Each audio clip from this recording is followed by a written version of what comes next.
Assalamualaikum warahmatullahi wabarakatuh. Bagaimana kabar teman-teman?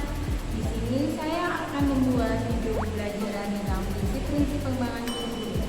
Sebelumnya yang saya hormati Ibu Anggralita Sandra Dewi SPD MPD selaku dosen pengampu mata kuliah pengembangan kurikulum dan teman-teman yang saya banggakan.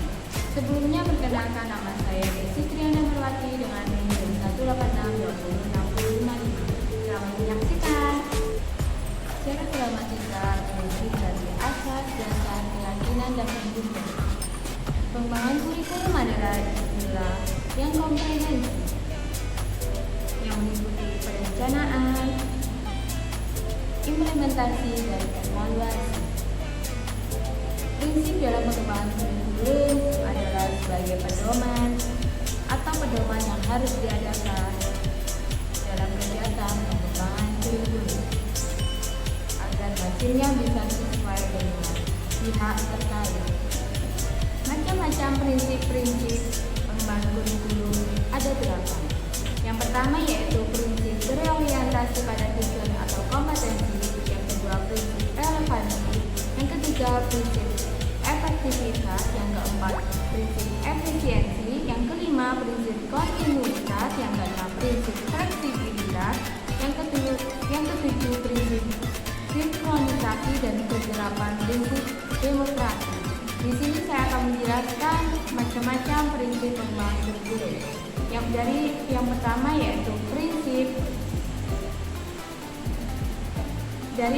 yaitu prinsip berorientasi pada tujuan atau kompetensi. Kurikulum sebagai suatu sistem di mana komponen tujuan atau kompetensi yang harus dimiliki siswa merupakan sentral bagi komponen-komponen lainnya dalam pengembangan kurikulum. Untuk itu, tujuan kurikulum harus jelas. Tujuan kurikulum juga harus bersifat komprehensif, yakni meliputi berbagai aspek domain tujuan, baik kognitif, afektif, dan psikomotorik. Yang kedua yaitu prinsip relevansi. Prinsip relevansi ini terdiri dari dua jenis, yakni yang pertama relevansi internal dan yang kedua relevansi eksternal. Relevansi eksternal yaitu menunjukkan relevansi kurikulum dengan lingkungan siswa dan masyarakat, mengembangkan kehidupan sekarang, masa depan, serta tuntutan dan kebutuhan dunia kerja. Yang ketiga, prinsip efektivitas. Prinsip ini dapat dilihat dari dua dimensi, yaitu proses dan produk. Dimensi proses mengacu pada efektivitas proses pembelajaran sebagai kurikulum nyata, efektivitas guru pengajaran, dan efektivitas peserta didik. Sedangkan dimensi produk merujuk pada hasil yang ingin diraih. Yang keempat, prinsip efisiensi. Prinsip pengembangan kurikulum yang efisien sudah digunakan jika dibandingkan dengan produk atau mesin perusahaan. Yang kelima, prinsip kontinuitas. Prinsip kontinuitas dimaksudkan bahwa perlu ada kesinambungan, khususnya kesinambungan bahan atau materi kurikulum antara jenis dan jenjang program pendidikan. Yang keenam yaitu prinsip fleksibilitas. Prinsip fleksibilitas sebagai salah satu prinsip pengembangan kurikulum dimaksudkan adanya ruang gerak yang memberikan sedikit kelonggaran dalam melakukan atau mengambil suatu keputusan tentang suatu kegiatan yang akan dilaksanakan oleh pelaksana kurikulum di lapangan. Yang ketujuh, prinsip sinkronisasi. Kurikulum harus dikembangkan dengan membuat semua kegiatan diperlukan kurikuler, ekstrakurikuler, dan kurikuler serta pengalaman belajar lainnya dapat harmonis, seimbang dalam arah dan kesepakatan yang sama. Yang kedelapan, prinsip demokrasi. Pengembangan kurikulum harus didasarkan pada nilai-nilai demokrasi, yaitu menghormati kemampuan, menegakkan keadilan, menerapkan kesetaraan, peluang, dan memperhatikan keragaman siswa. Selain prinsip-prinsip umum pengembangan kurikulum, ada juga prinsip khusus dalam pengembangan kurikulum. Yang pertama yaitu prinsip tujuan kurikulum. Prinsip ini dipandang dari tujuan sebagai salah satu komponen utama dalam pengembangan kurikulum. Yang kedua, prinsip isi kurikulum. Prinsip ini menunjukkan isi kurikulum. Yang pertama harus mencerminkan filosofi dan dasar suatu negara. Yang kedua harus diintegrasikan dalam pembangunan bangsa dan karakter. Yang ketiga harus mengembangkan kreativitas, perasaan, niat, dan juga agar siswa memiliki minat, mental, moral, karakter yang mulia, tinggi keyakinan agama, cerdas, terampil, dan memiliki tubuh yang sehat dan kuat, dan lain-lain. Yang ketiga, prinsip didaktik metode. Prinsip ini meliputi yang pertama, semua pengetahuan dan kegiatan yang diajarkan harus fungsional dan praktis.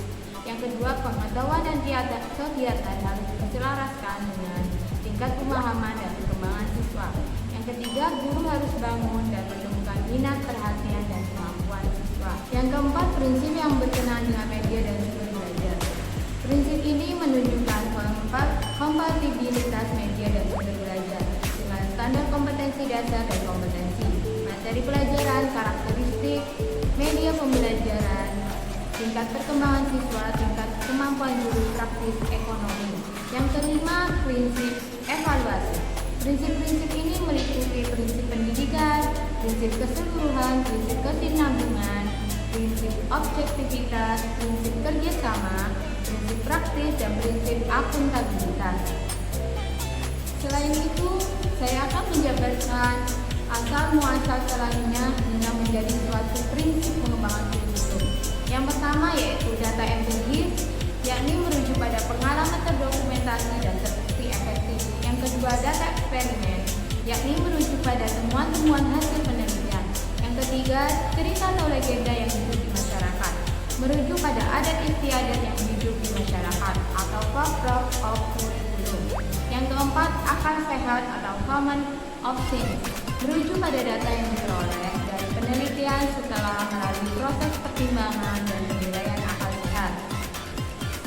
Selain itu, saya akan menjelaskan tipe-tipe prinsip pengembangan kurikulum.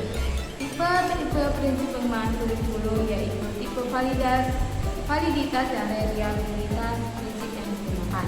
Prinsip-prinsip pengembangan kurikulum bisa diklasifikasikan menjadi 3 tipe prinsip, yakni 1. Anggapan utuh atau menyeluruh atau whole truth, seluruh fakta, konsep, dan prinsip yang sudah bisa digeneralisasi. Yang kedua, anggapan kebenaran parsial atau partial truth, yaitu suatu fakta, konsep, dan prinsip yang sudah terbukti efektif dalam banyak kasus, tapi sifatnya belum digeneralisasi. Yang ketiga, yakni anggapan kebenaran yang masih memerlukan pembuktian atau hipotesis, asumsi yang masih dalam kesimpulan sementara dan muncul dari pembuktian